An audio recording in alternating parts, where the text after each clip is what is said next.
قوم إيمان آنية برب عظيم أم مشرفهم بقرآن كريم أي خداي خالق أرض وسماء جنيه لأمتا هذا الغماء أم قناك شعب غفراناتنا هي بدار رحم إحساناتنا أم بإيمان بين أرض محشري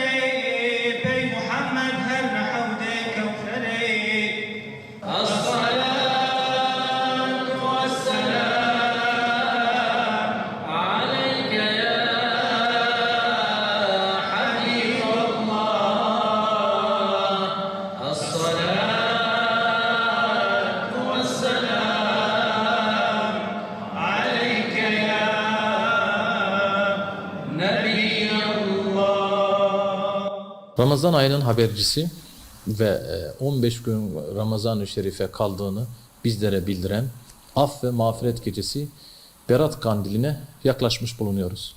Berat, borçtan, hastalıktan, suçtan, cezadan kurtulma demektir. Beratını alma, temize çıkma anlamına gelir. Borçtan, suçtan, cezadan kurtuluş anlamına gelen ve sabahında Müslümanların beratına kavuştuğu, Ramazan-ı Şerif'e de girmenin heyecanını, mutluluğunu, aşkını yaşadığı bir gece olacak. Peygamber Efendimiz sallallahu aleyhi ve sellem bu gecede birçok insanın kurtuluşa ereceğini, affedileceğini, Allah'ın mağfiretine mazhar olacağını bizlere beyan etmiştir. Allahu Zülcelal o gece güneş battıktan sonra yeryüzüne, semaya tecelli eder ve şöyle seslenir. Yok mu af isteyen affedeyim? Yok mu tövbe eden günahlarına mağfiret edeyim? Yok mu rızık isteyen rızık vereyim? Yok mu başka isteği olan onları da vereyim diye Cenab-ı Allah kullarını bekler. Bu gecede ne yapabiliriz? Bu gece beratını almak isteyen müminler evvela tertemiz bir kalple Allah'a yönelirler. O gecede namazlarını kılarlar. Mümkünse camiye giderler. Vaaz-ı nasihattan istifade ederler. Gündüzünde oruç tutarlar.